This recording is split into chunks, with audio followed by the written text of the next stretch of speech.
Basketball fans, the wait is over. Kinda. Somewhat. At least we get to watch them. It's an exhibition. It's not an official game. It's not the season opener. That's next week against New Orleans. It's only if you run into a situation where, I don't know, you suffer a loss in it and everybody freaks out. What you're saying is this is a redemption game. Okay, there is that. I wasn't necessarily thinking that, but I was remembering quite well the utter freak out. Well, Bruce Weber is not going to be in attendance. Dejuan Gordon, Nigel Pack. Who else was on that team?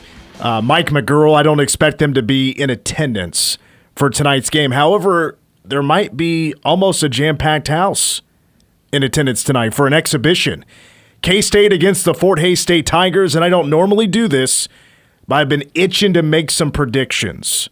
Oh ho! My own way. Oh ho! With the numbers, the computers, the chemicals, get to mixing. The chemicals? Get to crunching some numbers. Are those legal in the state of Kansas? They are. Okay. They are. All right. Just making sure.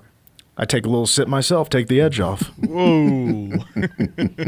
MitchPom makes its return. Fort Hays State, the opponent, for an exhibition. And by the way, the K-State women play tomorrow night in Bramlage at 6:30. They're against Washburn. And guess what? I have some tickets to give away. So we're going to have actually two opportunities to give away tickets to the K-State women's basketball exhibition. Going to get a little crazy here because never done this before, so we're going to give it a try. For the women's basketball exhibition, I have 6 tickets to give away. Your first chance to win will be coming up later on in this hour, and I'm going to give you the option.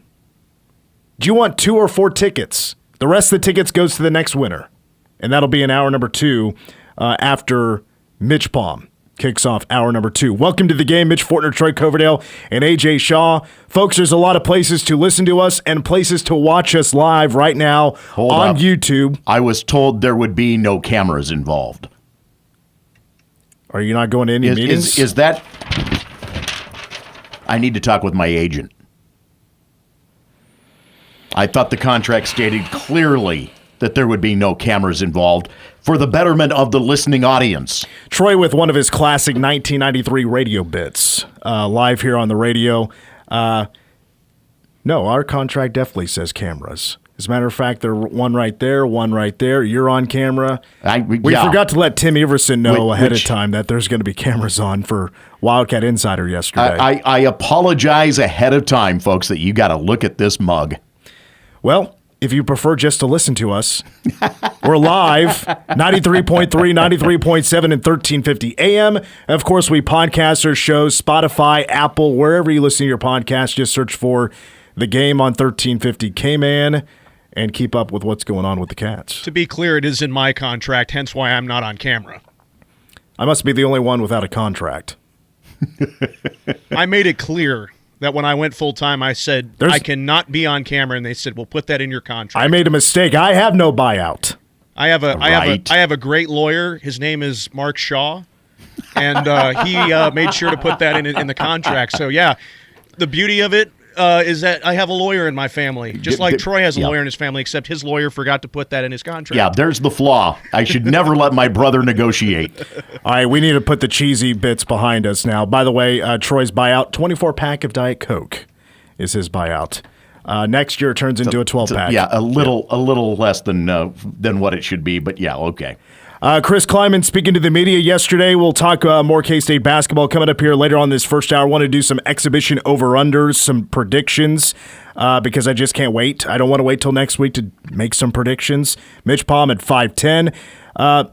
Couple of concerns with the K-State defense heading forward for the rest of the season. We do now know that a couple of injuries have now taken effect with K-State's depth at linebacker. Here we go again. Bo Palmer is out for the rest of this season, and we found out yesterday about another K-State linebacker.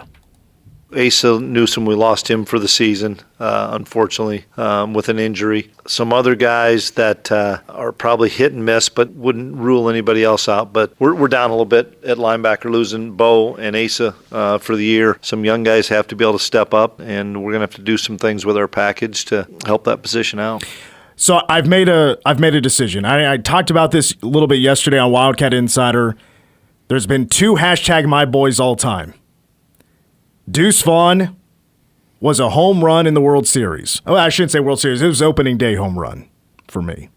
Making that prediction.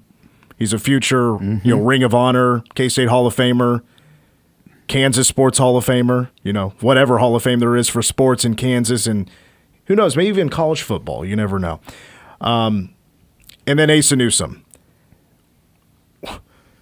I'm sorry, Asa, if this #MyBoy had anything to do with 2 significant injuries that ends your season, I'm officially retiring #MyBoy.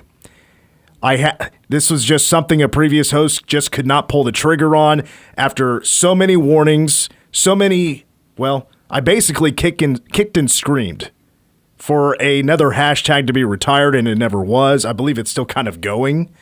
#MyBoy is officially retired. There will be no more #MyBoys. It's Deuce Vaughn. I'm actually kind of removing it from Asa Noose's name officially. And it's not because of any ill will towards Asa. This is just to hopefully remove the potential of a jinx. Yeah. And I'm not superstitious, but maybe, to quote Michael Scott, being a little stitious here. I have to do it. I can't. Thanks for the cough. Sorry. I have to. It's too much of a gamble. This show has already had a long history of making these kind of predictions on guys before they hit the field or the floor. We're going to wrap that up. No more risk-taking. Home run with Deuce Vaughn. It's been the opposite for Asa Newsom. Mm-hmm. I mean, heck, his career is known for special teams and, being a very reserved linebacker and almost getting kicked out for targeting against West Virginia late in that game against West Virginia. That injury really sucked a lot of atmosphere out of the intensity right at the start of things the other evening. Yeah, it was the first play. First play. On kickoff. Which actually leads me to my next topic that I want to get to. Well, to finish up on linebackers real quick. Now, obviously, we now move into a territory where things are not as deep as it once was for the linebacker position. If you may have noticed on Saturday against KU, we saw Austin Moore actually play a decent amount of Mike linebacker. So you're going to probably see him maybe play more of that. Because right now, will linebacker for K-State, you have a couple of guys that are healthy.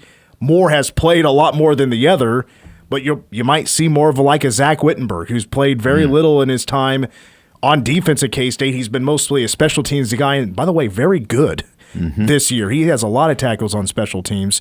And Rex Van Wy, his tackling does need to get better, but you're going to probably see a little bit more of him. But at least K-State starters are still intact. They look healthy. Austin Moore and Austin Romaine, they've been lights out good this year. Very good. I think Desmond Purnell isn't making maybe the biggest impact or noticeable impact like he did last year, but I still think he's having a good season. Again, I think the tackling needs to be a little bit better. But right now, K-State's depth of what they do, if they do bring up another name like Alec Marinko, he's not even making the travel roster, so I'm not expecting a big appearance by him or anything moving forward.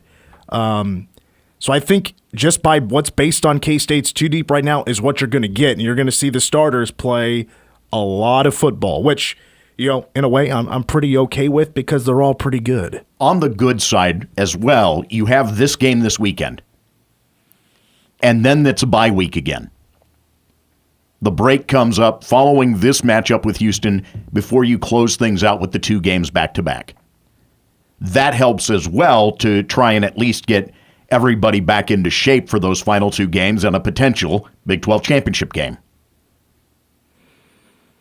So my other concern right now for the defense, actually this is my biggest concern right now. Now, when I use the word concern, I'm not losing sleep over anything. I'm not losing sleep over these injuries. I'm not losing sleep on the secondary. Of course, does need to get better. It's played, I say well enough, as a group, especially the corners of playing well enough at the end of games to win these close ones.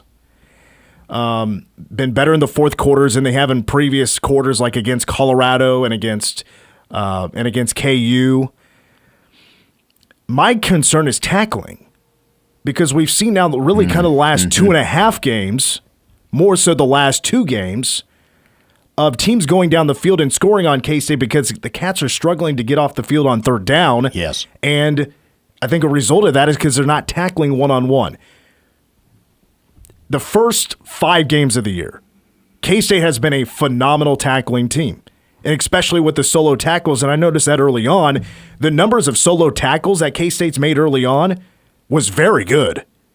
Like, gang tackles wasn't necessary. Guys could make tackles in space. If you're the first guy there, you're the guy making the tackle. And it was more often than not that was taking place. Not once did we really say, oh, the tackling isn't good right now. No, I think for the most part, the tackling has been really good.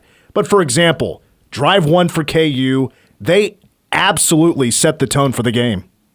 When they drove down the field, they converted on 3 third downs where K-State should have made open field tackles. They didn't. KU picks up first downs. They score on that opening drive. And I know Chris Klieman gave a lot of credit to the K-State fan base for the noise they were making, and they certainly did on those last couple of drives in the fourth quarter. But I thought that took a lot of wind out of the sails for that atmosphere of Bill Snyder Family Stadium. The anxiety level ramped up very quickly for fans. Yes, it did. How much of that, I wonder, is tied to angles in trying to make sure that guys had angles to go after the quarterback if necessary on quarterback run? Were we in bad positioning for these last 2 games, leading in with the expectation that you have Garrett Green, you have Jalen Daniels, guys who can take off and run with the football? It to me, something played a role in why these 2 games were so decidedly different than the rest of the season. Maybe the quarterback run has thrown things off a little bit. You're accounting for more in the running game. I think when you're just accounting for a running back in the backfield and, you haven't seen a ton of trickery with the running game prior to the last couple of games. I think you saw a little bit in the KU game. I'll give credit to KU, though. Their execution on running plays with the pulling linemen, the timing, the line being more explosive at times on the snap, they looked kind of smooth. And they were picking up 7-8 yards on first down. I mean, K-State did average 7.5 yards on first down against KU, but a lot of times it was either no yards or 33 yards or something like that. I think it's actually second down is where K-State gets its most conservative play calling on second down, which leads to a third down. Depending on the yardage, how bad is that third down, how much do you have to pick up? I think K-State has been pretty conservative on second down. That's a little taste of the offense and my thoughts, my 2 cents there. But tackling does need to get better. But again, I'm not losing sleep on it. I think it gets better as the game goes along. It's certainly not as bad in the second half. But we've seen now early on in the last 2 games, especially in the first half for sure, I think you can certainly say that for the West Virginia game, that tackling has not been crisp. Right. And the run fits, being beat on the snap, the run defense hasn't been as good. But listen, K-State in Big 12 play is still by far and away the best run defense in the conference. The numbers are pretty far apart from the rest of the 15 in the conference in stopping the run. But K-State did give up the most yards this season on the ground. That was to the Kansas Jayhawks, who averaged 5.6 yards per carry. But if there is a moral victory there, that was a below-average number for KU this season. They were held to below their season average in yards and season average in yards per carry. So I guess you can maybe count that as a slight win in that area. Statistics, and dang statistics. But I'm a big defensive guy, and I'm always going to be harder on the defense. And it was certainly early on. I mean, I'm sure we are all saying it to ourselves. Man, the tackling's really bad right now. Yeah. So, again, I'm not losing sleep on it. No, that's Joe Klanderman's job to do. Yes, it is. But I was thinking, I hope he's not either. But now Houston's going to be different because now you're going to see potentially 2 quarterbacks on the field, and Donovan Williams is more Like he's the passing guy, and then Zion, I don't know if that's how you say it, Zion Chris, he's more the running type. So at least you have a good guess of whatever quarterback's in the game, what you're going to probably get from them. K-State just needs to force some turnovers. That's the biggest flaw for Houston. If they're coughing up the football, they're not going to win that game. That was a big issue for them against KU. All right, let's take a timeout. When we come back, we'll hop to basketball. 7 o'clock, Bramlage Coliseum. The Wildcats take on the Fort Hays State Tigers. Pre-game coverage at 6 here on KMAN. We'll have MitchPom coming up at 5:10. And by the way, if you want to win tickets to the exhibition tomorrow night for K-State women's basketball, text Lee, L-E-E. Text Lee to 785-537-1350 if you want an opportunity to win tickets to tomorrow night's exhibition against Washburn. Over-unders, a few predictions on this exhibition. Coming up next, the game. You're in the game on News Radio KMAN.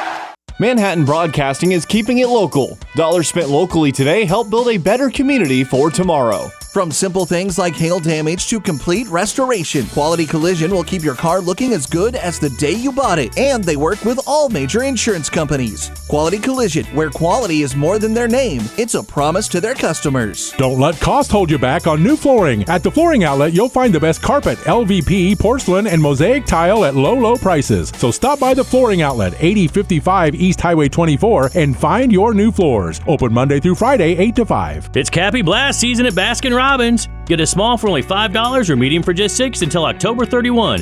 Jazz up your blast with returning favorites, pumpkin cheesecake or German chocolate cake.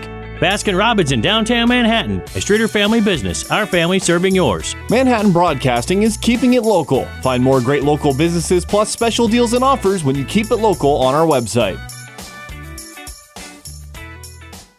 Save big money right now at Menards. Did you know the attic is a home's #1 source of heat loss? Adding blow-in fiberglass insulation to your attic is an effective and easy way to keep warm air in and lower your utility bills by 15%. Plus, you can stack on more savings with additional federal tax credits on qualifying energy-efficient upgrades. Stop into Menards today and check out all the ways to insulate your home and save. Save big money at Menards. If you or someone you know is having thoughts of suicide or experiencing a mental health or substance use crisis, you are not alone. When you call or text 988, you'll be quickly connected to trained crisis counselors who will listen to your concerns, provide support, and connect you to additional resources if needed. There is hope. Dial or text 988 to connect with the National Suicide and Crisis Lifeline or contact Pawnee's Crisis Stabilization Unit at 1-800-609-2002. Both are available day or night. At this very moment, Doctors Without Borders is on the ground in communities around the world, delivering life-saving medical care where it's needed most. Our teams are bandaging war-wounded patients caught in the crossfire in Sudan, providing clean drinking water in Haiti, and performing emergency C-sections in Yemen. Doctors Without Borders teams are in over 70 countries worldwide, bringing patients from sick to recovering, from emergency to aid, from crisis to care. This life-saving work is made possible by our movement of supporters, people like you who help our patients even when they're half a world away. At Doctors Without Borders, we won't stop working to bring our patients and their communities from crisis to care.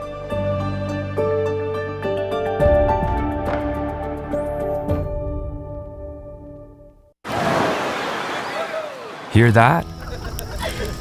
That's the sound of your life. Perfectly imperfect. Beating in rhythm to the world you've created.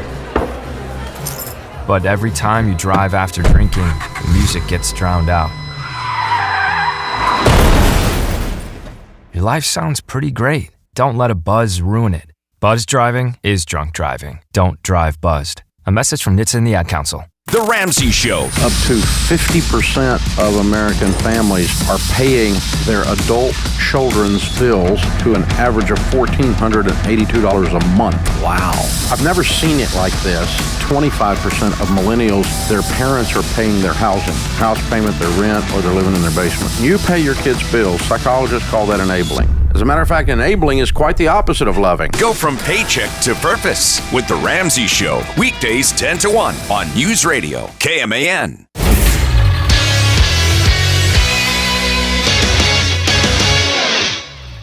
I'm H.A. Shaw with a sports update for News Radio KMAN as the game continues. The K-State men's basketball team plays its only exhibition game of the preseason tonight, welcoming in Fort Hays State to Bramlage. Jerome Tang's team won a close scrimmage with Oklahoma earlier in the month as the overhauled roster tunes up for the new year that starts a week from tonight against New Orleans. Tip-off is at 7 with coverage at 6 tonight on News Radio KMAN and 101.5 K-Rock. K-State sophomore quarterback Avery Johnson is one of 35 quarterbacks of the nation to be named to the Davy O'Brien QB class of 2024, the awards committee announced Tuesday. Johnson is one of 6 Big 12 quarterbacks named to the list, is now in the running to be named a semifinalist for the award. The semifinalists will be chosen based on voting from the Davy O'Brien National Selection Committee, as well as bonus ballots awarded from the first round of the fan vote. Meanwhile, K-State junior defender Jasmine Brown has been adding some hardware to her trophy case as she was named to the 2024 All-Big 12 second team by the league's coaches. She's the second Wildcat in the program's 9-season history to garner All-Big 12 awards, joining Brooklyn Entz, who won it 3 times in 2019, 2020, and 2021. She's also the first K-State defender to earn a postseason award. In her career, Brown ranks 4th in school history for minutes played and tied for 5th with matches started. Now back to the game on News Radio KMAN.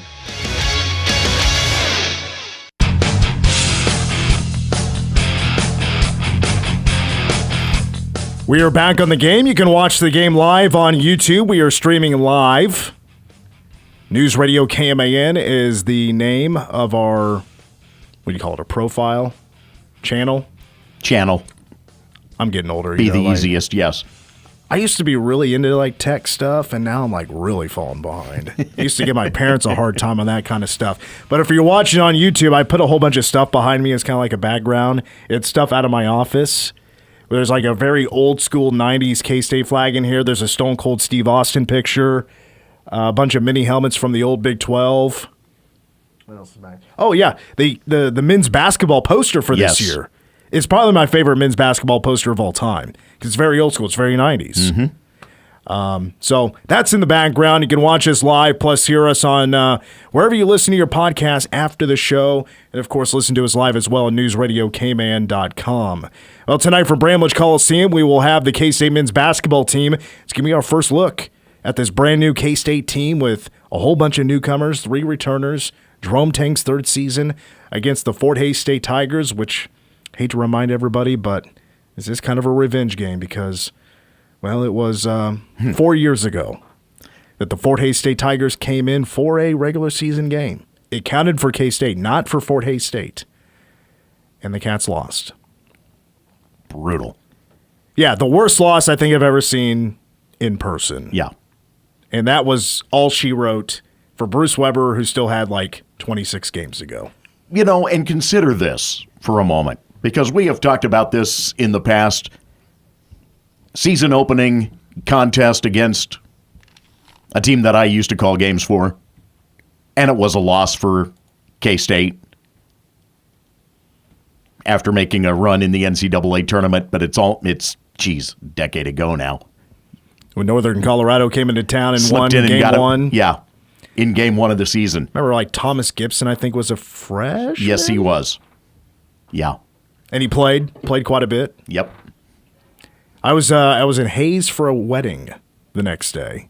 And also that next day, K-State was playing Texas Tech. I remember that. And the Cats took care of Texas Tech. That was a butt whooping in Lubbock. That it was. Well, tonight we're going to see, what are we going to see? We're going to see a lot of three-pointers. We're going to see some block shots. Going to see a whole bunch of dudes get in. We're going to mix and match with the lineups. Could go big, could go small. This is a long team. And we're going to give you that breakdown at 5:10 with the return of MitchPom, which, by the way, KenPom does not have a prediction on exhibitions. Of course not. So, but KenPom has made a projection on K-State's regular season and conference slate records. Oh, really? And I think they're pretty ridiculous. That's coming up at 5:10. Over-unders for this game against Fort Hays State. And by the way, it looks like it could be a packed house tonight. It's close to a sellout according to the K-State website. Maybe 200 tickets Really? available from all the green dots that I saw, and looking at the map that you can interact with.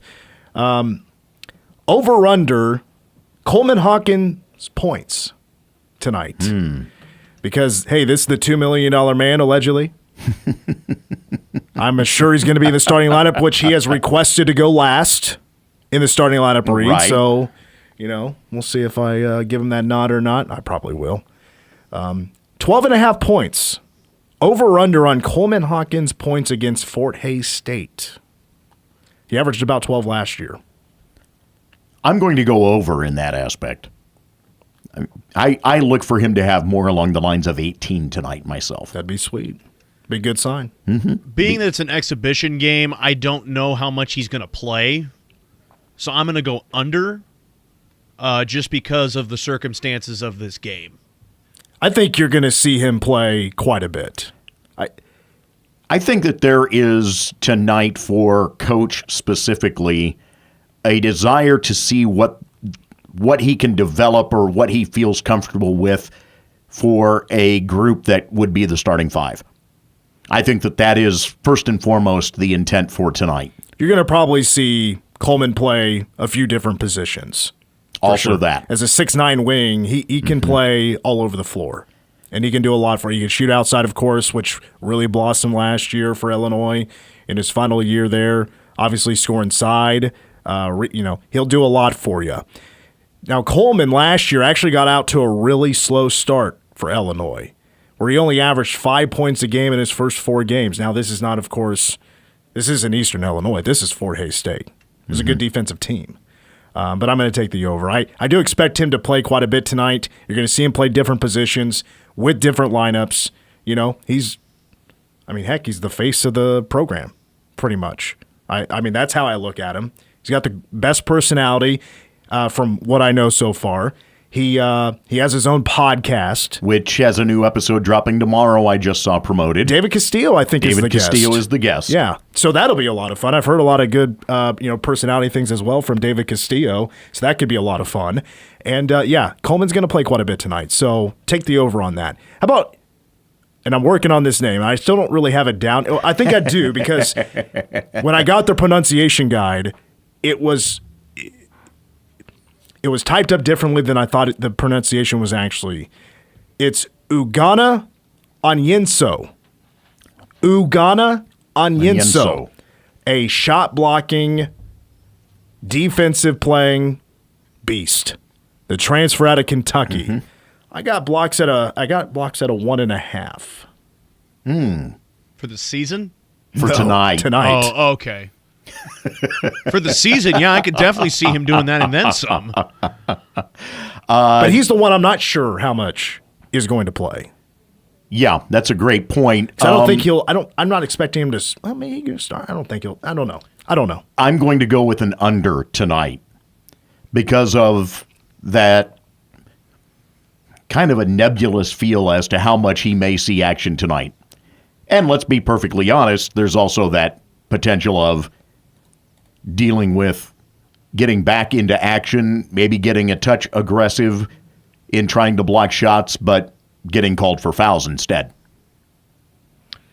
I mean, the guy's 7 foot. Right. And has a huge wingspan. Pretty athletic. The guy can jump. He's going to play above the rim.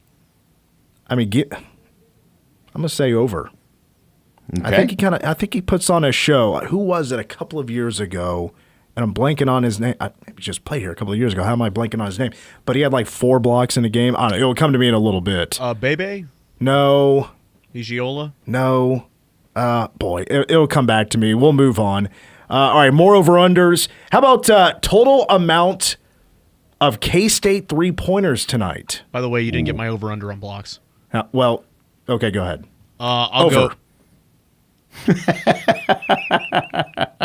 Go ahead. Well, now I don't really want to do it because I was kind of mean. I'll go under. Three-pointers tonight for K-State, 9.5. Oh, boy.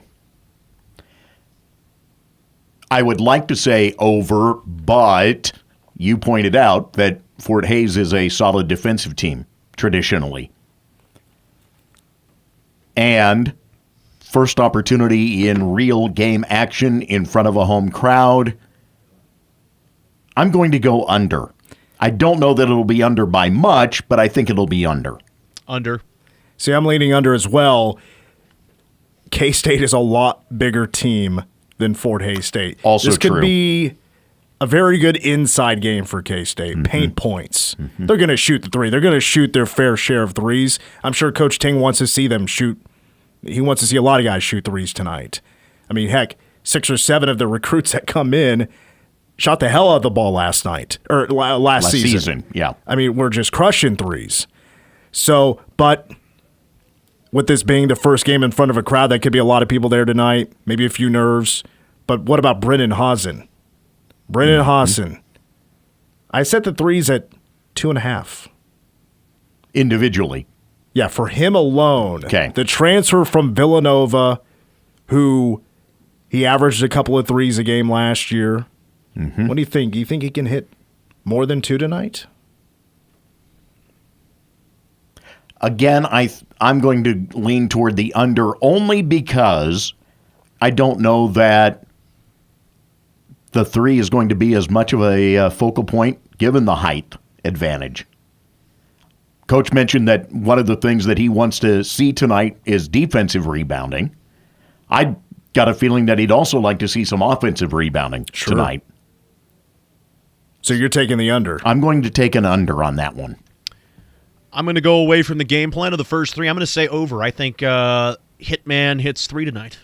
Brennan Hitman Hausen. I'm giving him 2 tonight. So that's the under. But 2, that could easily be his average. I mean, that's been his MO. 2 a game. That's what he did at Villanova. Coming off the bench. Hey, you need a 3? Boop.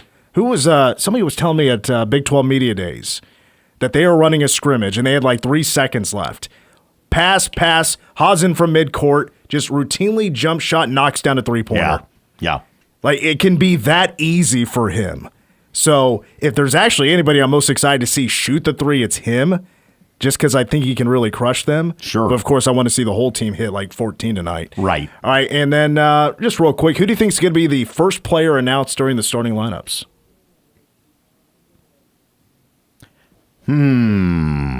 Again, I can give you a good prediction on 3 starters, probably 4.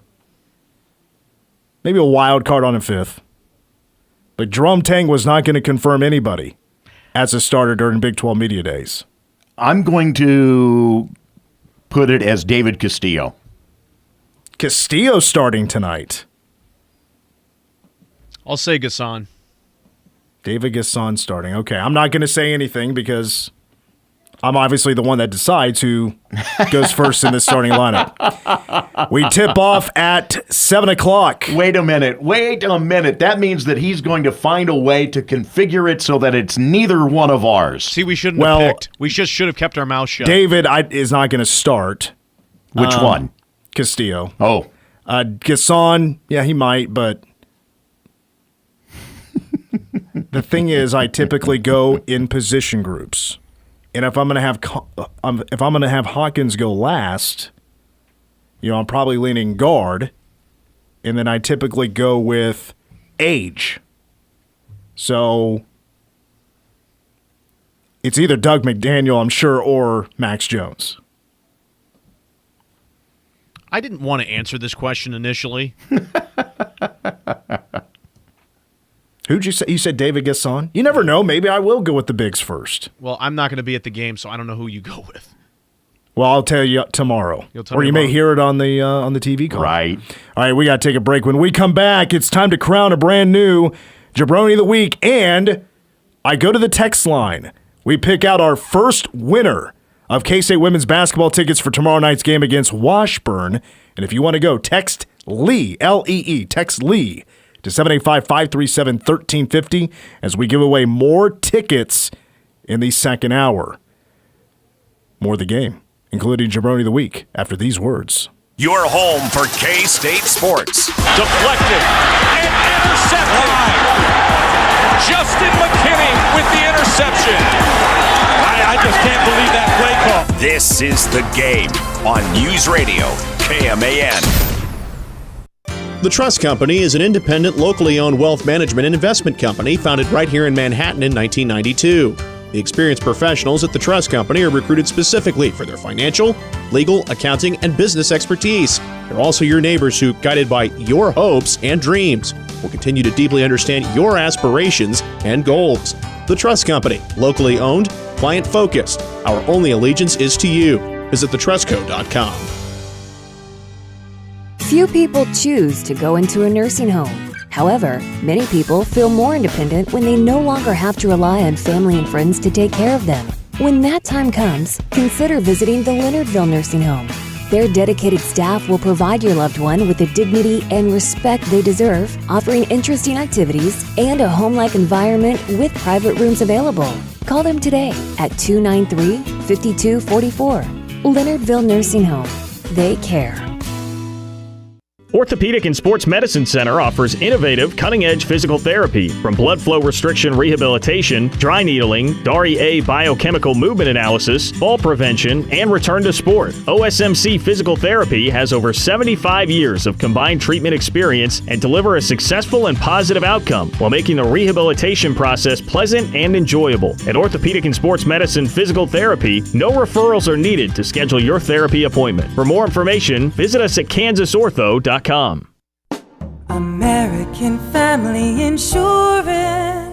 As your American Family Insurance agent in Manhattan, I'm looking out for what matters to you. This is Rob Wild, agency owner at Wild & Associates LLC, located at 1601 Points. Call or stop in and let's talk. Whether it's your home, auto, business, farm, or life, see how we can help protect what matters the most to you. Rob Wild, Wild & Associates LLC. American Family Mutual Insurance Company, SI, and its operating company, 6000 American Parkway, Madison, Wisconsin. Victor deployed for the first time to Afghanistan in 2003. At 4 in the morning, my phone rang. They said, "I regret to inform you that your husband was wounded in action." Victor sustained a moderate traumatic brain injury. I was doing school full-time, and I was also then caring for Victor. One of the most important elements of caregiving is taking care of yourself. I just didn't want to forget that I also had goals and that I also had a life. What I did is I challenged Victor to meet me halfway. There are almost 6 million military and veteran caregivers across the nation. We have our own journey, and we can fulfill that journey at the same time that we are helping our loved one. Visit aarp.org/caregiving for a free military veterans guide to navigate your caregiving journey and better care for your loved one and yourself. Brought to you by AARP and the Ad Council. Okay, kids, Dad's gonna teach you how to dance. First, spread your feet apart. Then, pump your knee, nod your head, shake your hips, and bite your lip ever so slightly. Now, with one hand in the air, point at people with the other hand. I call that the rock star. Dance like a dad. It's a great way to make a moment with your kids. Now, make a face like it just smells something bad. Visit fatherhood.gov. Brought to you by the U.S. Department of Health and Human Services and the Ad Council. Get your morning started with KMAN's Morning News, weekdays at 6. Coming up on Wednesday morning's edition of KMAN's Morning News, I'll have a look back at Tuesday night's exhibition for the K-State men's basketball team against Fort Hays State. A.J. Shaw will have all of the morning's headlines, plus CBS with the latest from the election trail, and a forecast that promises to be quite different as we get into the latter part of the week. KMAN's Morning News, weekday mornings 6 to 9 on News Radio, KMAN. Your News Radio KMAN Manhattan area forecast calls for mostly cloudy skies tonight with a low of 68 and a breezy south wind between 20 to 25 that could get as high as 50 miles per hour. Showers and thunderstorms then likely throughout the day tomorrow. Some of these storms could produce heavy rainfall with a high of 75 and that chance of rain at 80%. Showers will continue then into tomorrow night with a low of 42. This is The Game on News Radio KMAN.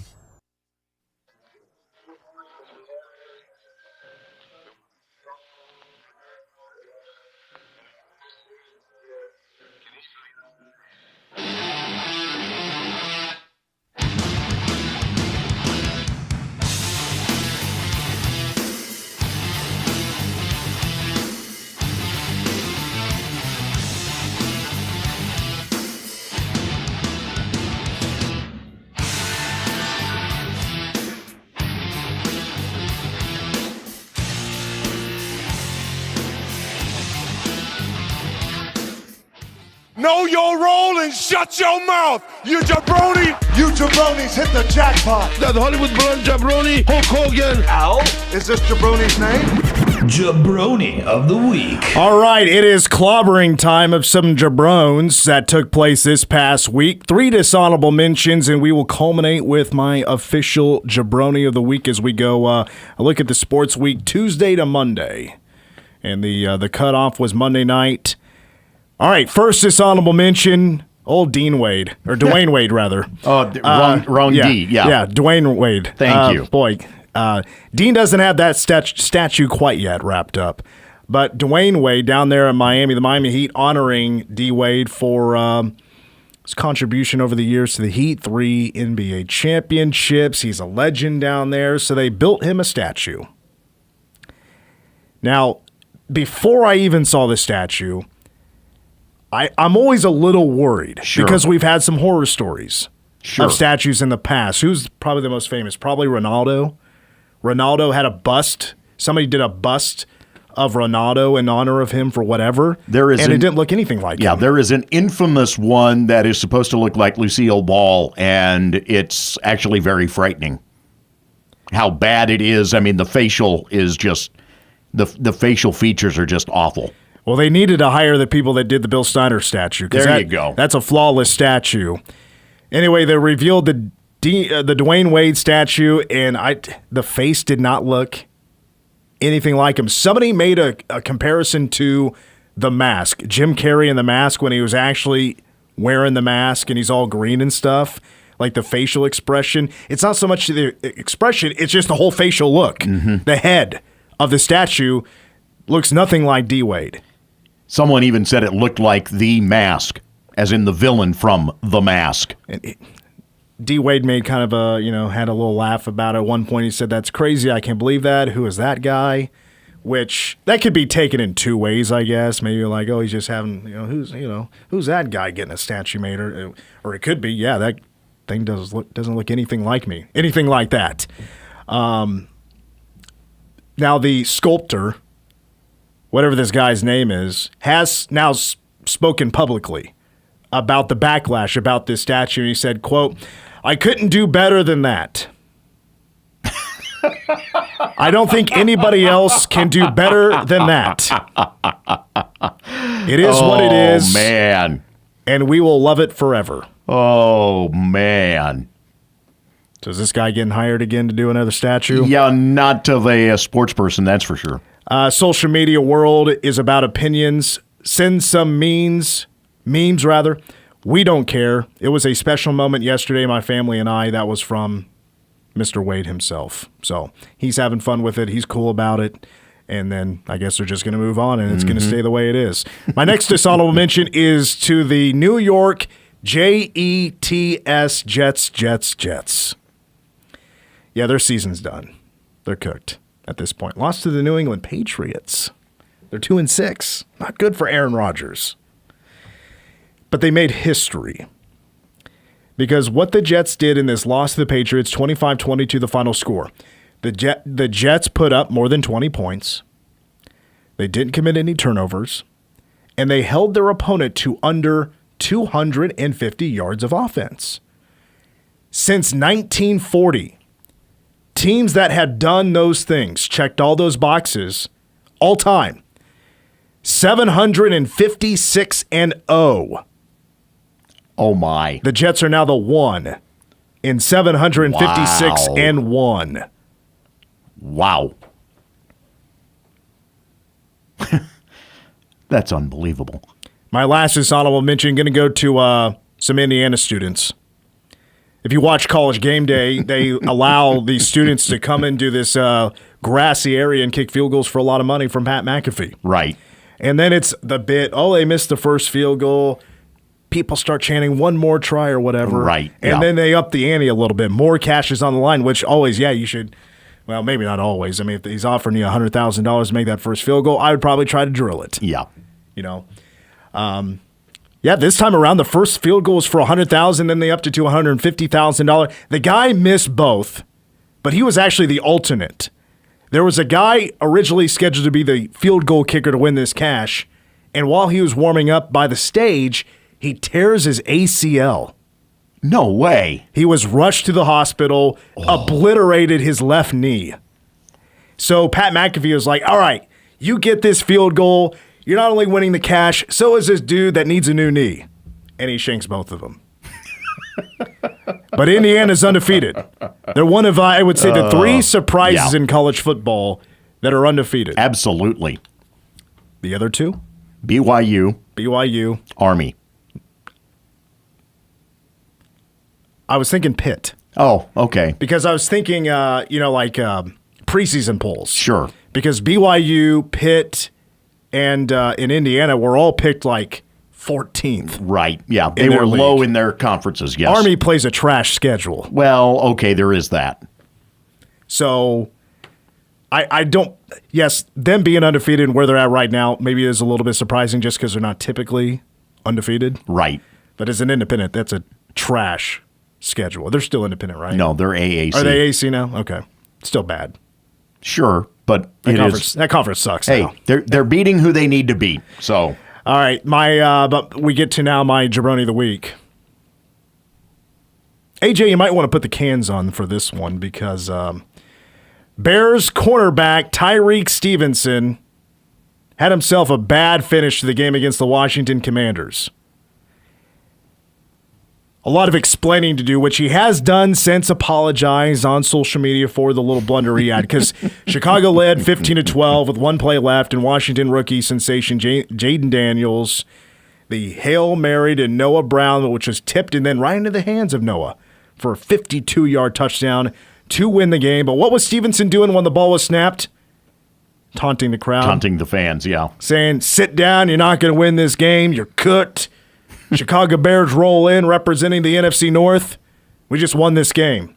Not only was he out of position and he was mocking the crowd, taunting, getting really cocky, his assignment, it turns out on that play, was Noah Brown. He was the guy that was supposed to be boxing out the guy that caught the game-winning touchdown. And because of that, the Chicago Bears are now 4-3 instead of 5-2. Now, I could take the stance on thanks Chicago because NFC East, the Cowboys are in the same division as the Commanders, but let's be real. Cowboys aren't winning jack this year. They're done as well, like the Jets. No, not as bad of a record, but they're not going to win anything. I still continue to say that they're not utilizing a certain running back as they should. Deuce? Yes. Hashtag my boy Deuce Vaughn. Love him to death. Need a lot more than just Deuce to help out that team. I know. AJ, anything you want to say on behalf of Tyreek Stevenson? God hates the Bears. I made the comment today. I said, when he gives you as many chances as he's given this Bears team and they continue to ignore him, eventually he gives up on you. And he's given up on the Bears. So many painful losses, 4th and 8 in 2018, the double doink in 2019, and then this whatever the heck that was. You think that's going a little bit too far? You're 4-3. The season is over. I mean, I know the Lions are better and the Packers are better and the Vikings are better. But AJ sounds about like the first quarter's worth of tweets the other evening during the K-State KU game. When it was 7-0, which it should have been 14-0. Right. Brutal. I just sat there with my mouth open for about 2.5 minutes. And then I got the messages from these lovely gentlemen in front of me. Listen, I thought I was going to see a video afterwards of him destroying a TV and it ends up on social media. I just figured the phone was probably halfway down the hallway and destroyed. Yeah, I probably wouldn't have done. Bears were going to win that game 15-12 also. What a terrible game. Right. All right, we got to wrap up hour one. When we come back, MitchPom versus Fort Hays State. After these words, hour two of the game coming up next. Hey, Wildcat fans, tickets for all 16 home men's basketball games are on sale now. Get yours today and catch this season's biggest matchups, including a non-conference clash with LSU, the Sunflower Showdown against KU, and a pair of huge Big 12 matchups with Houston and Arizona. Order your tickets online at kstatesports.com/tickets or by calling 1-800-221-2287. We can't wait to see you in the Octagon of Doom. Larry, Steve, and Rudy, the Gatlin brothers, have dazzled audiences for more than 69 years, accruing a lifetime of noteworthy achievements in their storybook career, including a Grammy for Best Country Song. The Gatlin brothers have entertained audiences on stages all over the world, from the Grand Ole Opry to Carnegie Hall. Don't miss the Gatlin brothers Country and Christmas Show at Kansas State University's McCain Auditorium, Friday, December 6th. Buy tickets online, by phone, or at the box office. Sponsored by Strecker Nelson West Gallery and Custom Frames. Step into spring with your local Carpet One Floor and Home of Manhattan and discover the perfect flooring to brighten your home. Embrace the season with fresh, vibrant flooring options to revitalize your space. Our carefully selected collection paired with personalized services ensures an effortless experience. Let us floor you with modern designs and expert guidance, making your springtime refresh a breeze. Trust Carpet One Floor and Home for the easiest way to buy floors. Visit us today at 501 Fort Riley Boulevard and let Carpet One Floor and Home floor you. At Stormontville Health, our patients are our neighbors and our communities our home. We invest in your health and our community by bringing high-quality healthcare closer to home. From our Wamego Clinic to our new campus in Manhattan and the Flint Hills Hospital in Junction City. Our partnerships with organizations like the Mayo Clinic and the Children's Miracle Network bring top-notch expertise to our region. We take pride in local collaboration to stay connected to our communities. Visit StormontVale.org. Stormontville Health, high-quality care closer to home. Buck Roofing focuses on customer service by responding to the roofing concerns of residential and commercial properties with the utmost professional service for nearly 20 years. Call for a free no-obligation estimate at 785-230-9379. Dad, this is fun. I didn't think I'd like kayaking. Well, I'm glad you enjoyed it, but I think it's time to head back in. Okay. Can we come back? Sure. Hey, be careful getting out of the boat. It's a kayak, Dad. I'm gonna return the kayak. Can we walk home? How about a taxi? It's a short fare from your neighborhood to your naturehood. Visit discovertheforest.org to find a neighborhood park or green space near you. Brought to you by the Ad Council and the U.S. Forest Service. Your blood pressure numbers could change your life. Talk to your doctor about creating a plan that works better for you. Start taking the right steps at manageyourBP.org. Brought to you by the American Heart Association, American Medical Association, and the Ad Council. What? You want more? You got more. More of the game coming up next on News Radio KMAN, Manhattan.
KMAN Daily Weather is presented by Fox Business Systems. How much does downtime cost you and your business? Don't let another second go by. Call Fox Business Systems at 776-1452. Your News Radio KMAN Manhattan area forecast calls for mostly cloudy skies tonight with a low of 68 and a breezy south wind between 20 to 25 that could get as high as 50 miles per hour. Showers and thunderstorms then likely throughout the day tomorrow. Some of these storms could produce heavy rainfall with a high of 75 and that chance of rain at 80%. Showers will continue then into tomorrow night with a low of 42. This is The Game on News Radio KMAN.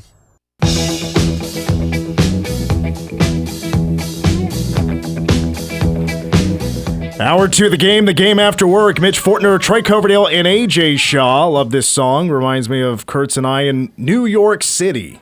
You fell in love with a gal singing karaoke, Heart of Glass, and whenever I hear this song, I flash back to, what was the year? 2019.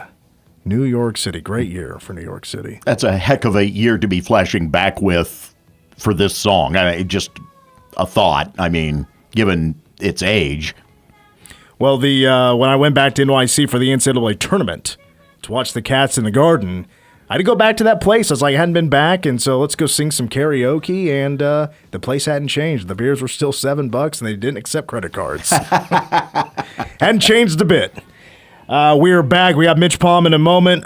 Cats land their first commitment for football in the year 2026, that class, and plus another commit for 2025. We'll give you the details here a little bit later on, plus some more clips from Chris Klieman in his weekly press conference. I'm heading out at about 5:40, heading out to Bramlage Coliseum for the Cats and the Tigers of Fort Hays State. Exhibition action from the Octagon at Doom tips off at 7 and pregame coverage at 6 right here on News Radio KMAN. And I still have some more K-State women's basketball tickets to give away. We'll do that after this segment. Now, heads up, once again, text Lee, L-E-E, to 785-537-1350. Make sure to save that number because that's our number to call into the show and to our text line if you want at least 2 tickets to the women's basketball game tomorrow night against Washburn, tipping off at 6:30. Text Lee to 785-537-1350. And the heads up is I'm calling a random number to give away those tickets. So when I called for the first round, I called 3 people that didn't pick up. We did get a winner, but you got to make sure to pick up your phone so you can get the tickets. I got to get some info from you. Listen, it's election time. They're tired of the robocalls. Oh, boy, that's a point. I've been getting a few of those myself. And those in the text, I cannot wait for this election to be over. Yeah, right. Because I'm tired of all these texts and calls, to be honest with you. Hey, try having a Colorado number. Oh, you're still getting those? I'm getting those on top of what I get here. Well, you got to just change where you're registered to vote. So my phone... Is that how it works? Oh, I've already voted, but I'm still literally getting Colorado ones. I'm a day of guy. So my phone has automatic spam blocker. So they immediately realize, oh, that's a spam number. So I don't even see them. AJ and his rich phone. Right. It's an Android.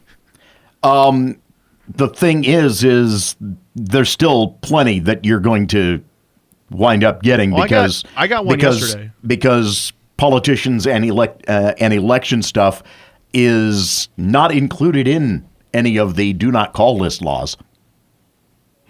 Absolutely, well, typical of the way that they write laws. Exactly. They're the ones writing the laws, so it makes sense why they would have that. Exactly. But yeah, I did get one yesterday, but that was the first one I had gotten in a few months. Because I went back and looked at my spam numbers because apparently my aunt had texted me and it went to spam numbers. And I saw like 7 or 8 in there, and I'm like, I should have never signed up for that one newsletter. Lindsay's phone, I don't know what kind of phone she has, but whenever a potential scam call comes up, her phone lights up all red, scam. Right. It's like, are we about to have a nuclear war take off? Like, it's that big red warning. My phone does triangles, circles, warning. It's just don't pick up that call. Some of the providers are getting very good at that. Does she have an Android? Somebody pretended to be Uncle Jeb needs to get out of Cancun. Right. What's that? Does she have an Android? Some sort of. Probably it's not why. an Apple, so yeah, whatever it could be. Yeah, because I get the same thing. If I get a spam call, it'll show up. It'll flash red at me and be like, "Don't pick the phone up," and I'm like, "All right." All right, before we get to MitchPom, a couple of quick things. Update on high school football this Friday. It's the first round of the playoffs, which is called technically Week 9. On our sister station, B1047, the Carver One in Manhattan game of the week will be Wamego hosting Independence. And because of Independence travel, that kickoff has been moved to 6 p.m. So that means pregame coverage at 5:30 this Friday. And right here on KMAN, 2 seed, Manhattan High on the west side is hosting Wichita North at Bishop Stadium for a 7 o'clock kick. Pregame coverage is at 6:30. All right, we got to dust off the cobwebs. I had to go make an emergency run. I was short on supplies. Also expired, by the way. I didn't know these things expire. So MitchPom is ready to get back up and running. Let's hit the start button. We have officially our first MitchPom of 2024-25.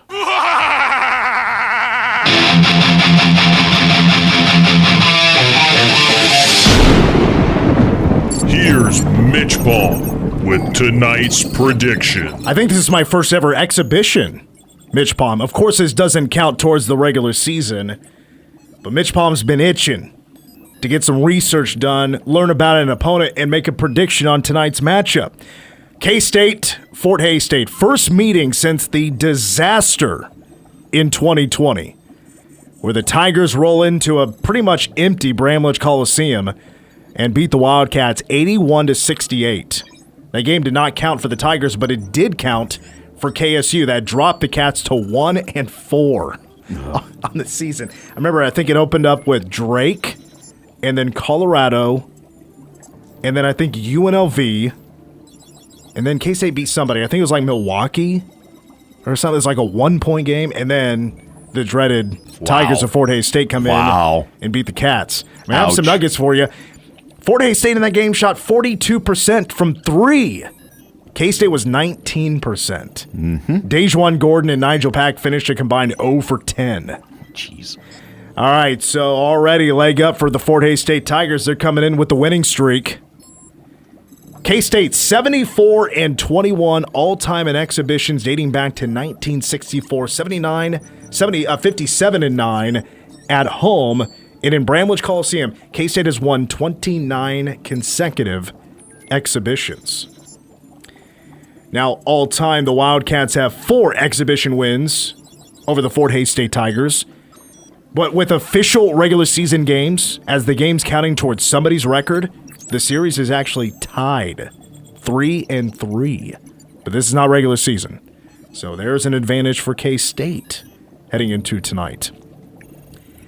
The Fort Hays State Tigers picked second in this year's MIAA preseason coaches poll. They received 3 first-place votes. Washburn, the preseason favorite to win it all in the MIAA. They returned 6 lettermen and 3 starters from last year, a team that went 23-8 a year ago. They made it to the Division II National Tournament. They lost to Minnesota Duluth in the first round by a point, a real heartbreaker for the Tigers in the Central Region first round. Now, the team last year was very good defensively. They were one of the best teams defensively in all of Division II a year ago. They held teams to 58 points per game. Teams only shot 39% against Fort Hays State last year. That's a really good clip. 33% from three-point range against the Tigers, who averaged about, they weren't as good offensively. They relied on their defense, like a Virginia. Relied on that defense. Really slow things down. They averaged about 66 points a game a year ago. Now, one of the returners, Caleb Hammocky. He's the only player I'm going to bring up because he played in that game against K-State in 2020. He's still on the roster. He's a grad student. So he's using his COVID year to play this season for the Tigers.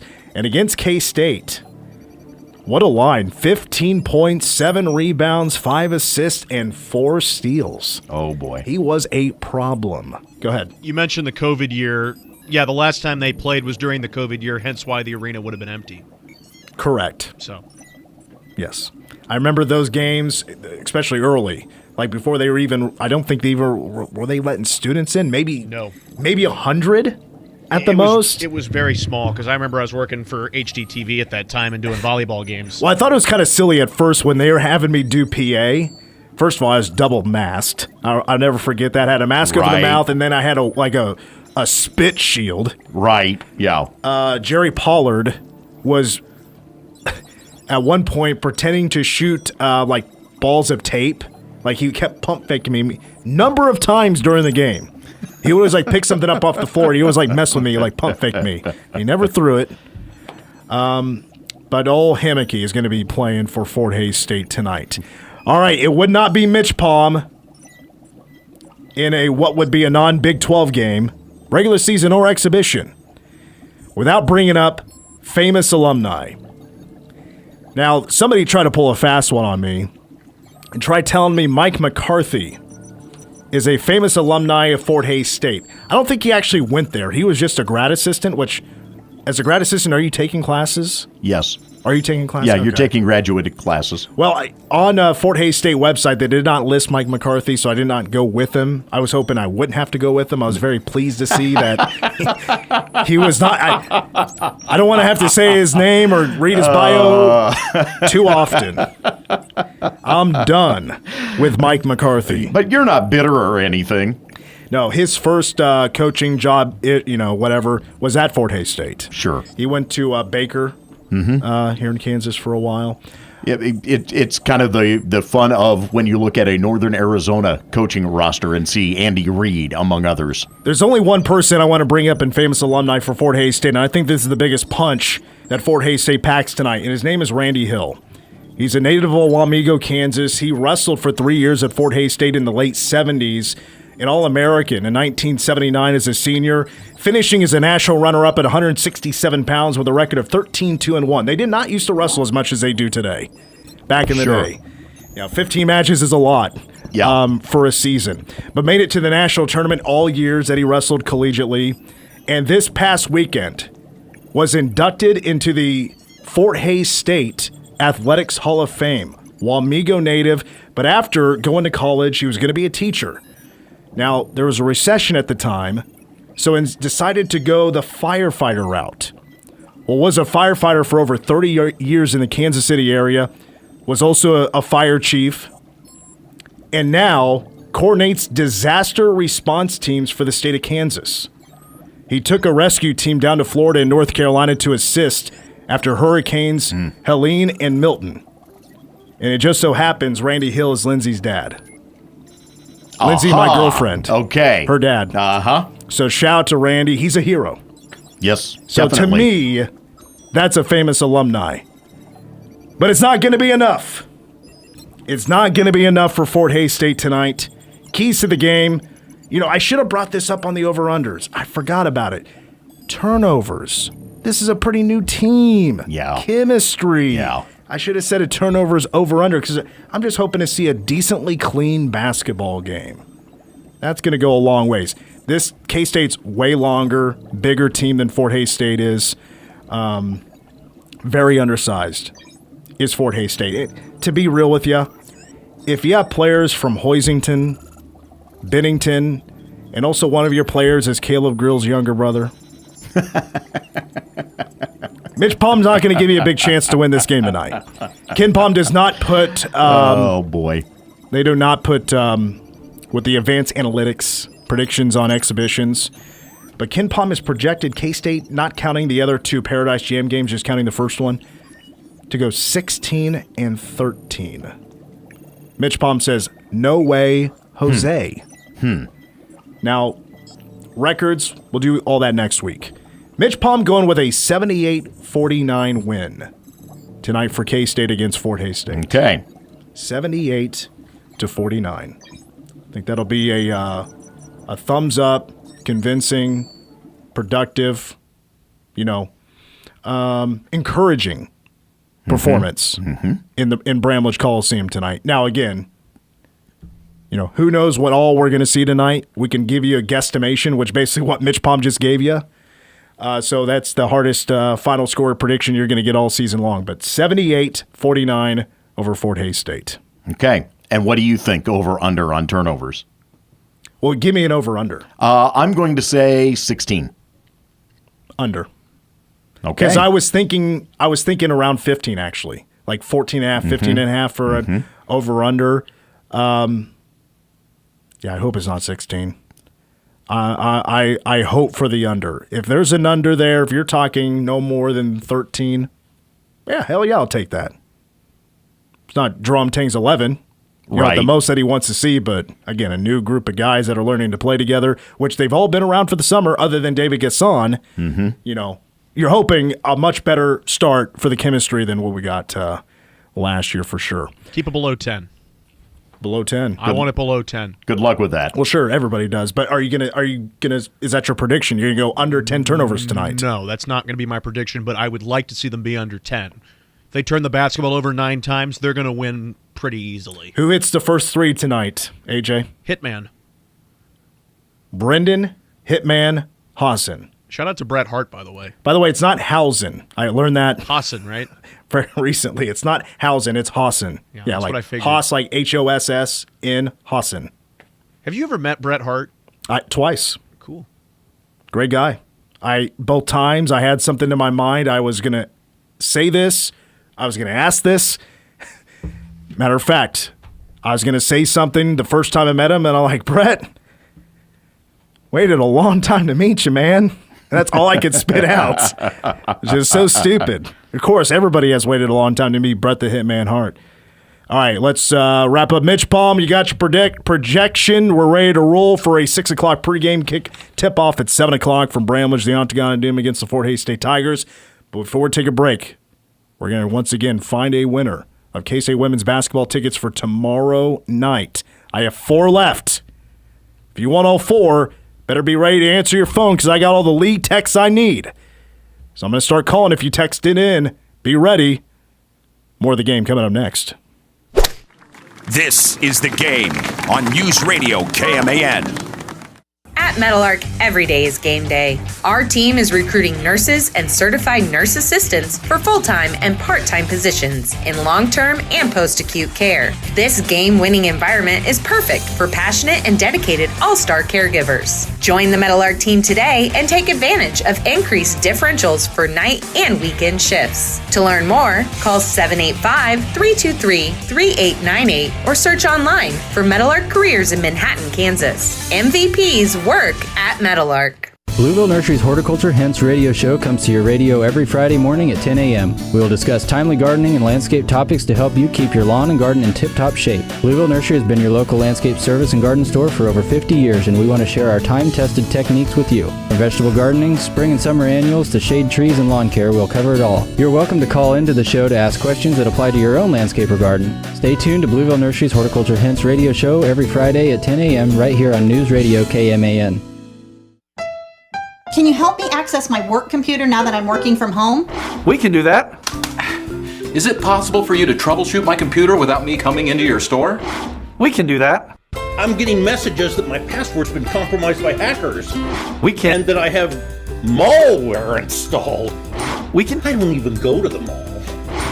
We can do all of that. Fox Business Systems business level support. We can do that. Call 776-1452 or stop by 531 Fort Riley Boulevard. WeBuildSolutions.com.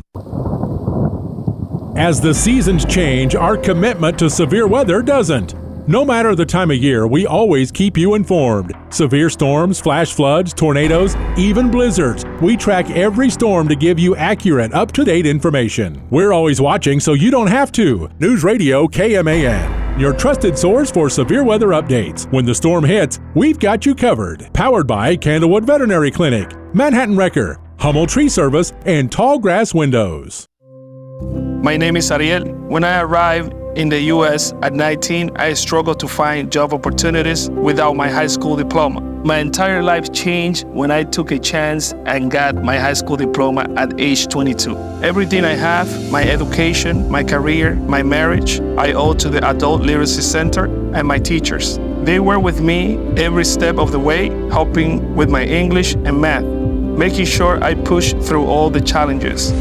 Ariel, your success proves that what I'm doing as a teacher has real meaning. It was an honor helping you achieve your greatness. Now you're helping others achieve theirs. It inspires me. Education was the key that unlocked all my opportunities. When you graduate, they graduate. Find free and supportive adult education centers near you at finishyourdiploma.org. Brought to you by Dollar General Literacy Foundation and the Ad Council.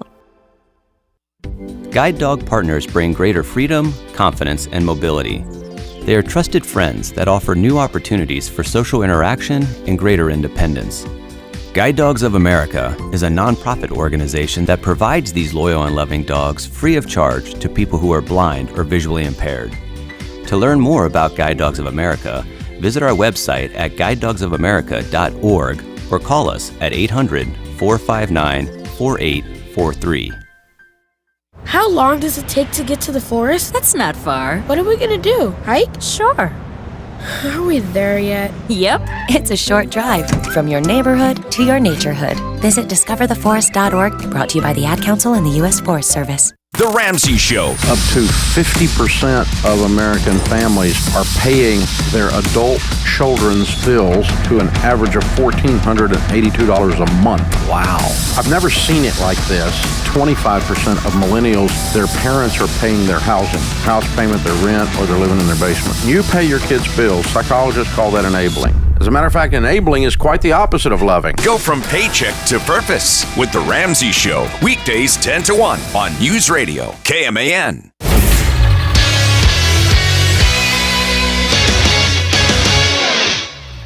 I'm A.J. Shaw with a sports update for News Radio KMAN as the game continues. The K-State men's basketball team played its only exhibition game of the preseason tonight, welcoming in Fort Hays State to Bramlage. Jerome Tang's team won a close scrimmage with Oklahoma earlier in the month as the overhauled roster tunes up for the new year that starts a week from tonight against New Orleans. Tip-off is at 7 with coverage at 6 tonight on News Radio KMAN and 101.5 K-Rock. K-State sophomore quarterback Avery Johnson is one of 35 quarterbacks of the nation to be named to the Davey O'Brien QB class of 2024. The awards committee announced Tuesday. Johnson is one of 6 Big 12 quarterbacks named to the list, is now in the running to be named a semifinalist for the award. The semifinalists will be chosen based on voting from the Davey O'Brien National Selection Committee, as well as bonus ballots awarded from the first round of the fan vote.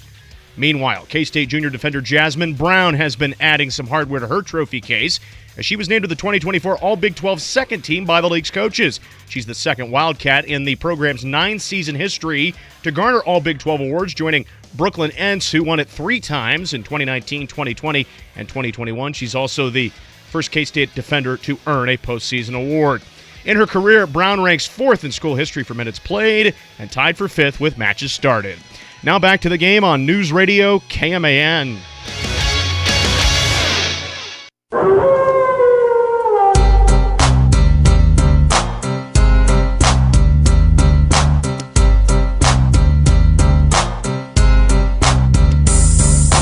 Wolfpack is back, cause I'm mass destruction. Guess who's here? The bad boys arrest me. Throw up the Wolfpack signs. The NWO red and black.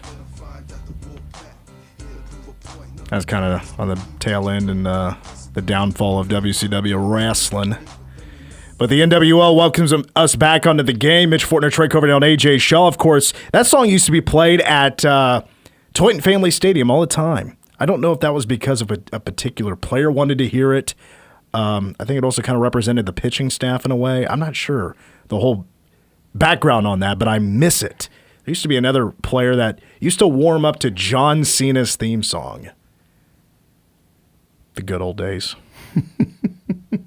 The good old days. No, I'm just saying, you used to hear, there's a lot of stadiums around that play a lot of wrestling music. Yeah. I've been saying this forever. There's a lot of really good songs you can play for, warm-up music or, hype music. I told the folks at the Bill this past Saturday, we need to add the Ultimate Warrior theme song to the third down music. I was like, once you listen to that, you're like, yeah, I want to play on third down to that song. Anybody would want to play on third down to that song. All right, we're back on the game. We're going to hear some more clips from Chris Klieman. And here in just a minute, tell you about the 2 commits that K-State football got this weekend from visitors that were here for the KU game. There were a ton of them. by the way. We got a couple of them to commit to the Cats, like finish it up right there. I want to be a Cat. Tell you about them here in just a moment. I want to hear first a few more clips from Chris Klieman from Monday's press conference. Now, I never saw anything actually happen, but I had read some tweets. Brett up there in the booth told me about a tweet that Klieman apparently wasn't feeling too well there towards the beginning of the game, maybe during warm-ups and stuff. He had to take a step back, sit down, drink some Gatorade, wasn't feeling too well. But Coach is feeling better now. I'm doing well, thanks, Fitz. I think I had some virus or something probably Saturday and a little bit of Sunday, but I felt good this morning getting up, so all is good. When that tweet was shown to me, I was like, that's scary. So I was looking down right away at the field. I was like, do you guys see Klieman down there? Like, is he actually coaching? And at first I didn't see him. I was like, oh, gosh, this is not good. I hope he's okay. Then I saw him out of a timeout, and he was down there. He looked fine. So good to hear that Klieman is feeling better. Also, we learned, of course, yesterday, K-State down another linebacker. Asa Newsom, we lost him for the season, unfortunately, with an injury. Some other guys that are probably hit and miss, but wouldn't rule anybody else out. But we're down a little bit at linebacker, losing Bo and Asa for the year. Some young guys have to be able to step up, and we're going to have to do some things with our package to help that position out. So, of course, you're going to see the starters on the field a lot, and you may see them a little bit more, may see a guy like Austin Moore in another position like a Mike linebacker. He can for sure do those kind of things. He could probably play anywhere. Austin Romaine, who I think is having a phenomenal season, just have to do a little bit more. And then guys like Rex Van Wy, you've seen very, very little of JUCO transfer Terry Kirksey play for K-State this year. I believe he has just one tackle this year. I think maybe he's just played in one game this year. Maybe, I'm not quite sure about that. His one tackle was in the BYU game pretty late. So, K-State is pretty thin right now, and I doubt that, they will have 4 games. There's 4 games left in the regular season, right?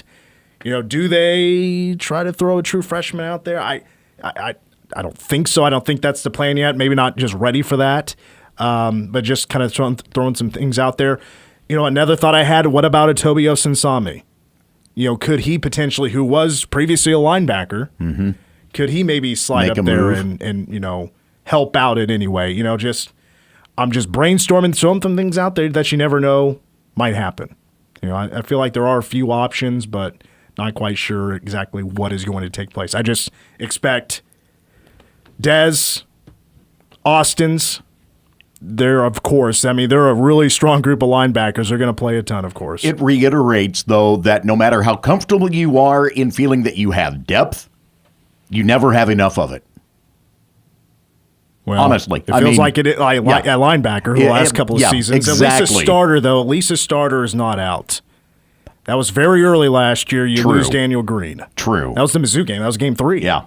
And here comes Austin Romaine, which, maybe a blessing in disguise because Austin is now playing at an incredible level this season. He still has 2 years left. Yes. That's super encouraging. He's had a hell of a year. I think he's absolutely the most improved on the team of either side of the football. Austin Romaine is a dude. Okay, a couple more clips here.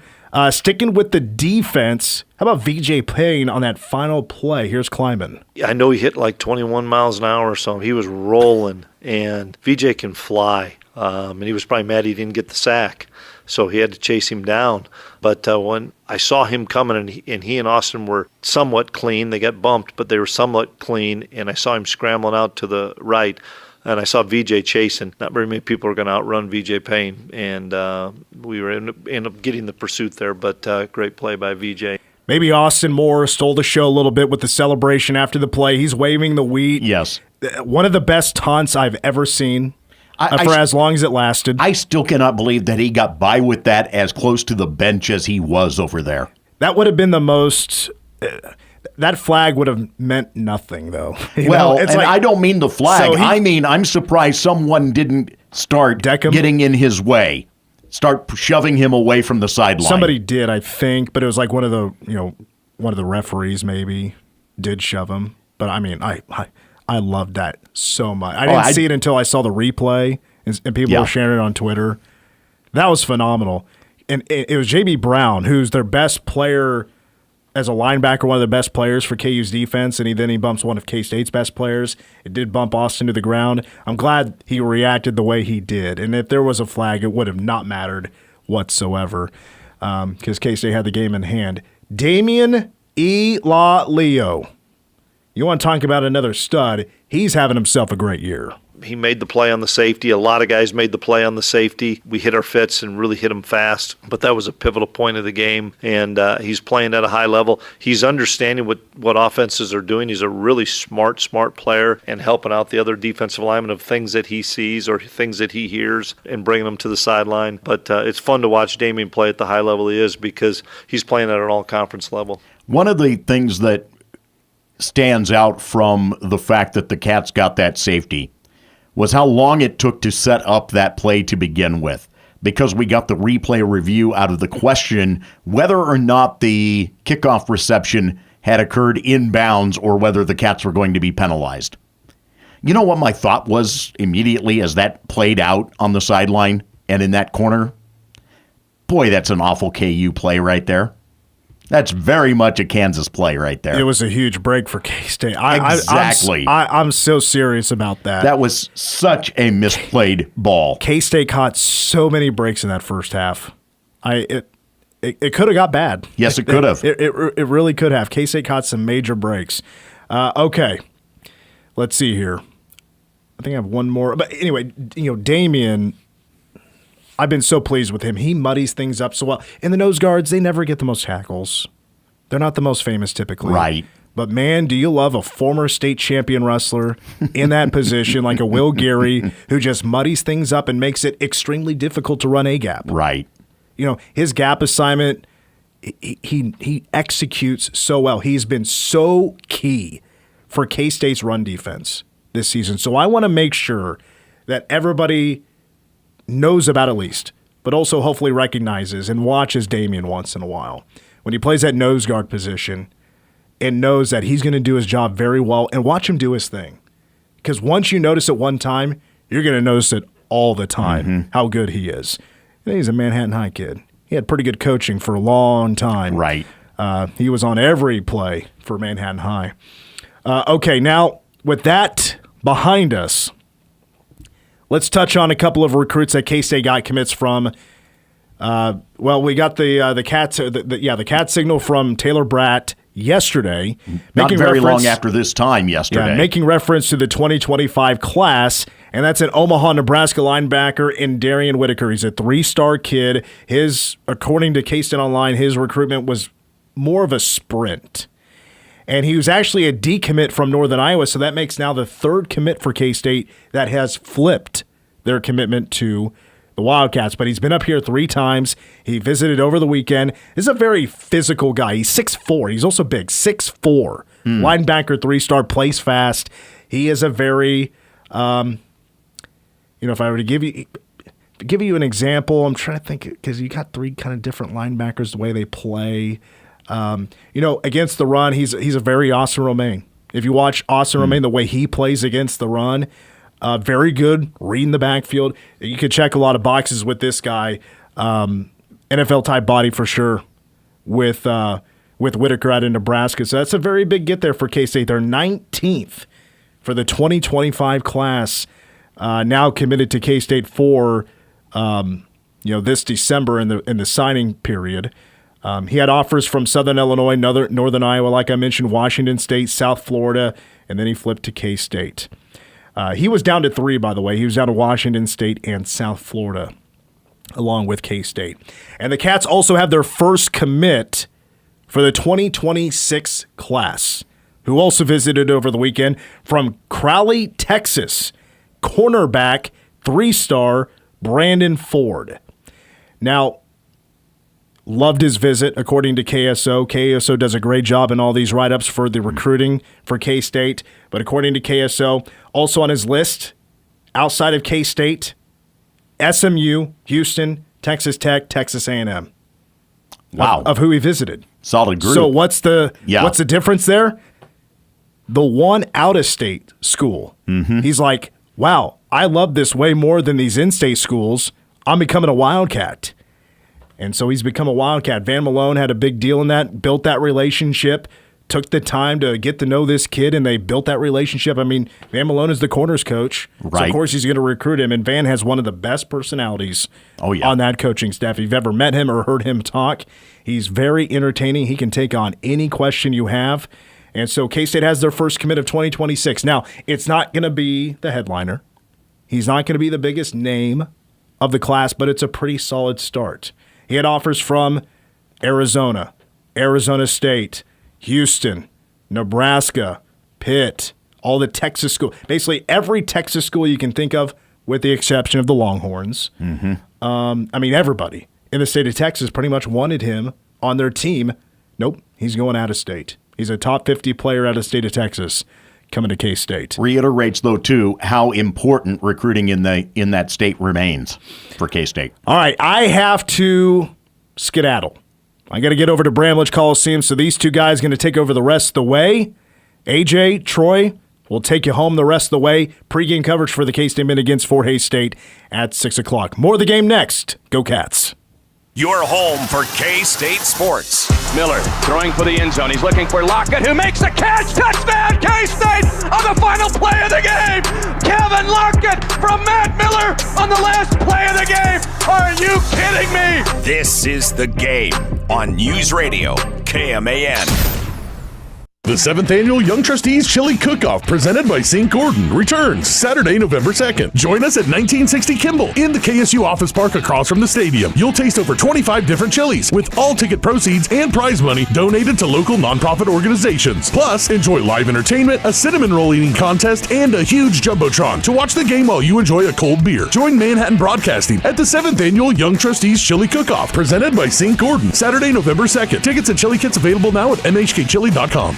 Discover a world where art meets light using cutting-edge exhibitions that explore visual art, the creative process, and digital technology. The Museum of Art and Light has arrived in Manhattan and is the place where people from all walks of life will be totally engaged in an electrifying, breathtaking experience. The Museum of Art and Light is the first contemporary art museum to blend immersive, digital, and physical art all under one roof. Bring your friends and family to experience the beauty of the art like never before. For more information, you can find them online at artlightmuseum.org. WTC Fiber Internet is coming to all of Manhattan, bringing you blazing fast, reliable internet from your local provider. No contracts, no overage fees, and no installation costs. Whether you're streaming, working from home, gaming, or running a business, enjoy uninterrupted high-speed internet. Reserve your connection today at WTCKS.com. That's WTCKS.com. Fast, local, reliable. WTC Fiber Internet. Manhattan Broadcasting is an equal opportunity employer. In order to widely publicize our job opportunities and outreach programs and organizations that regularly distribute employment information to the job seekers or refers candidates to employers, please contact us about our employment contact list to receive the most current information about station vacancies. For more information or to be added to the list, please call Manhattan Broadcasting at 785-776-1350. Visit us at 2414 Casement Road in Manhattan, Kansas, or email frontdesk@1350kman.com. Kids across America are going to school hungry. Millions of kids every day. Hungry kids get sick more often and can struggle in school. It can be harder for them to focus and learn. But one simple thing can help change all of this for a hungry child in America. Good, healthy food and the energy it brings. With help from caring people across America, No Kid Hungry is providing healthy meals and hope to hungry kids so they can build better futures. We want to ensure that all of our kids have healthy meals every day. Thank you. Thank you for helping feed our kids. To learn more about ending child hunger in America, go to helpnokidhungry.org today. I'm Chris Jackamick. I served in the United States Air Force and I deployed 3 times. So in 2017, I was serving as an Air Force First Sergeant. Our motto in that role is my job is people, everyone is my business. But unfortunately in that year, I would lose my own brother, Lance Corporal Adam Jackamick, to suicide. The majority of veteran suicides are from guns. I store my weapons securely, not only for myself, but for my family. Store all your guns securely. Help stop suicide. My service never stops. Brought to you by End Family Fire and the Ad Council. Get your morning started with KMAN's Morning News, weekdays at 6. Coming up on Wednesday morning's edition of KMAN's Morning News, I'll have a look back at Tuesday night's exhibition for the K-State men's basketball team against Fort Hays State. AJ Shaw will have all of the morning's headlines, plus CBS with the latest from the election trail, and a forecast that promises to be quite different as we get into the latter part of the week. KMAN's Morning News, weekday mornings 6 to 9 on News Radio, KMAN. Your News Radio KMAN Manhattan area forecast calls for mostly cloudy skies tonight with a low of 68 and a breezy south wind between 20 to 25 that could get as high as 50 miles per hour. Showers and thunderstorms then likely throughout the day tomorrow. Some of these storms could produce heavy rainfall with a high of 75 and that chance of rain at 80%. Showers will continue then into tomorrow night with a low of 42. This is The Game on News Radio KMAN.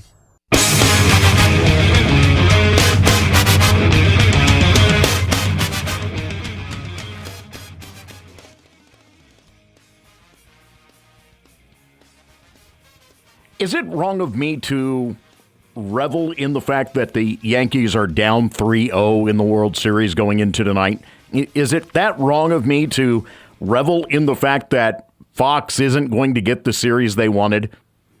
Or that Rob Manfred isn't going to get the series he wanted?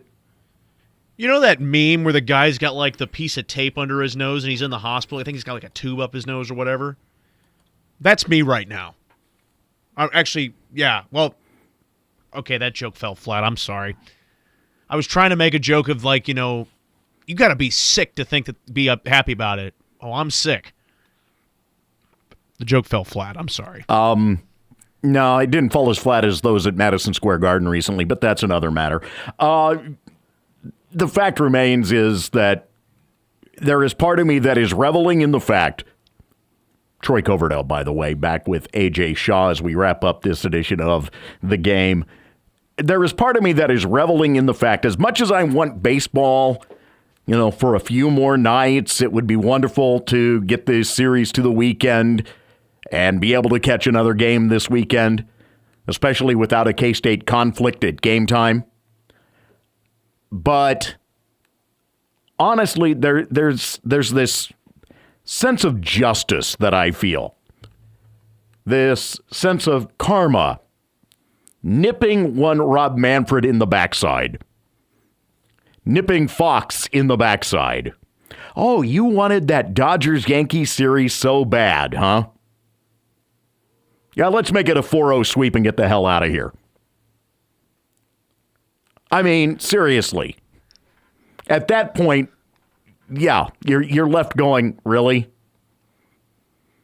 It's like the old Doris Day song. Is that all there is? You know, I know you don't get that reference. I know I don't. But I was commenting to my Dodger fan friend today. I said to him, because they had a shot of Soto in the dugout in the ninth inning watching as the Yankees are losing. I said, Soto, we're getting ready to pull a KD. Going out to the Dodgers, kind of like what KD did with the Warriors. Yeah, I mean, Jeff Passan came out today and said that's not going to happen most likely. Still would be funny, though, to see him go to the Dodgers after the Yankees get swept in the World Series or beaten in the World Series. Yes, except for that fact then that you also have to add in that he had been with the Padres. Yep. Oh, boy, they get mad. I mean, just add that back around. I mean, holy cow. There are so many trails that these guys make. I mean, it's the same thing as Jurickson Profar being a Padre after being a Colorado Rocky. Yep. Rankles me to no end. That said, Dodgers pitching through the first 3 games has been stellar. Walker Buehler last night was dramatically good through the 6 innings that he went. And now you turn around tonight and it becomes Johnny Holstaff. This really is, for the Dodgers, a comfortable game. Mm-hmm. They don't necessarily have to worry about anything tonight. And for those who don't know the reference, Johnny Holstaff means it's a bullpen game tonight. This is going to be a matter of the entirety of it being pieced together in terms of what arms are available and have maybe an inning or 2 or 3 that the Dodgers can get out of them. Why? Because you have a day off tomorrow before you worry about the potential of a Game 5 if it would happen that way. Mm-hmm. There's nothing for them to have to sweat tonight, honestly. Yes, they would love to win it tonight, finish it off, get it over with, but they're in a position where they don't have any anxiety if it doesn't play out that way. Why? Because they come right back after a day off, have a starter back in place for Game 5, have a starter back in place if perchance it would go to 6. Have a starter back in place perchance if it would make it to 7. The likelihood of that is less of a likelihood than Freddie Freeman hitting another home run tonight. By the way, his odds are at plus 600. For another, it would be 6 games in a row, in a World Series games in a row that he has played in that he would have homered if he happens to knock one out tonight. Yep. He has been quite the clutch player in the postseason, and you thought after that first game he hits the grand slam, boy, we're in store for a good series. Nope. Last 2 games have been totally one-sided for the. Well, I wouldn't say Game 2 was, but I mean, we figured the Dodgers were going to win. But Game 3 was a rout.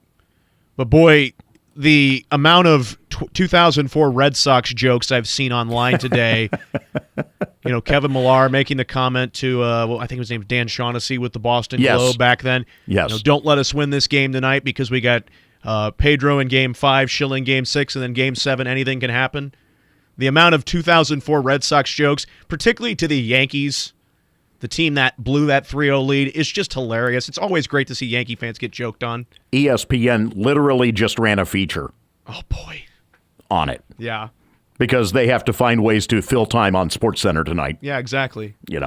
Aaron Judge, by the way, 1 for 12. Ugh. Rough series for him, huh? 1 for 12. The man just absolutely disappeared. He's Clayton Kershaw in the postseason just as a hitter. Mm-hmm. Yeah. I mean, lights out during the season, can't do a thing in the postseason. I think I read today Zach Greinke has more career postseason hits than Aaron Judge does in the World Series, something like that. That would be correct, yes. He's got 2 hits in career postseason play. Yeah. Mm-hmm.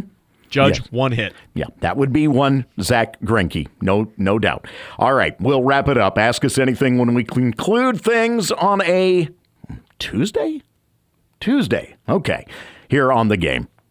Tweet The Game, KMAN, or call 537-1350 and get in touch with the show.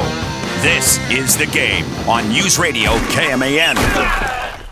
Manhattan Broadcasting is keeping it local. Dollars spent locally today help build a better community for tomorrow. WTC Fiber Internet is on its way to all of Manhattan. Sign your home or business up today at WTCKS.com. No contracts, no data caps, or overage fees. Fast, local, reliable. WTC Fiber Internet. Sign up today at WTCKS.com. I'm Shelby Cole, owner of Salon Tendencies. I believe everyone deserves to feel beautiful without breaking the bank. You can find me at Ivy Hair Studio in Candlewood or message me at 785-747-7967. Don't wait. Book that appointment with me because your beauty is my tendency. D&I Plumbing, Heating, and Air will provide honest and quality service when you need it most. From a leaky faucet to replacing your water heater. Trust the experts at D&I Plumbing, Heating, and Air. Your York and other makes and models local dealer. Call 537-7138 today. Manhattan Broadcasting is keeping it local. Find more great local businesses plus special deals and offers when you keep it local on our website. Midwest Dream Car Collection is celebrating the start of Military Month. On November 2nd, bring the family for a supersized day of fun, including special military vehicles and uniform displays all month long. Cars and Coffee will be from 9 a.m. to 11, and the Military Tread Talk beginning at 11 a.m. Regular admission charges apply. Don't miss Military Month all November long at Midwest Dream Car Collection in Manhattan. For more information on MDCC Military Month, visit MidwestDreamCarCollection.org. Hi, I'm Jeremy from Pawnee Mental Health. Suicide isn't easy to talk about, but it's a conversation that can save lives. If you or someone you care about is struggling, please reach out. Call or text 988 to connect with the National Suicide Crisis Line or contact Pawnee's Crisis Stabilization Unit at 1-800-609-2002. You don't have to face this alone. Let's talk, because reaching out can save a life. Stop. Look no further than Buck Roofing. For nearly 20 years, Buck has specialized in top-quality roofing, installation, and repairs for residential and commercial properties. Call for a free, no-obligation estimate. 785-230-9379.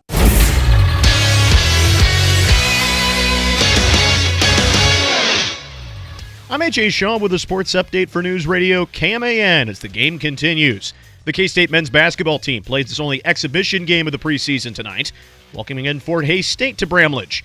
Jerome Tang's team won a close scrimmage with Oklahoma earlier in the month as the overhauled roster tunes up for the new year that starts a week from tonight against New Orleans. Tip-off is at 7 with coverage at 6 tonight on News Radio KMAN and 101.5 K-Rock. K-State sophomore quarterback Avery Johnson is one of 35 quarterbacks of the nation to be named to the Davey O'Brien QB class of 2024. The awards committee announced Tuesday. Johnson is one of 6 Big 12 quarterbacks named to the list, is now in the running to be named a semifinalist for the award. The semifinalists will be chosen based on voting from the Davey O'Brien National Selection Committee, as well as bonus ballots awarded from the first round of the fan vote. Meanwhile, K-State junior defender Jasmine Brown has been adding some hardware to her trophy case, as she was named to the 2024 All-Big 12 second team by the league's coaches. She's the second Wildcat in the program's 9-season history to garner All-Big 12 awards, joining Brooklyn Entz, who won it 3 times in 2019, 2020, and 2021. She's also the first K-State defender to earn a postseason award. In her career, Brown ranks 4th in school history for minutes played and tied for 5th with matches started. Now back to the game on News Radio KMAN.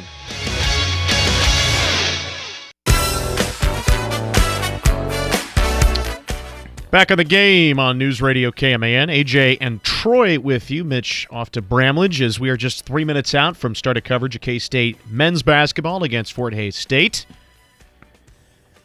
Welcome to overlap season, by the way, ladies and gentlemen.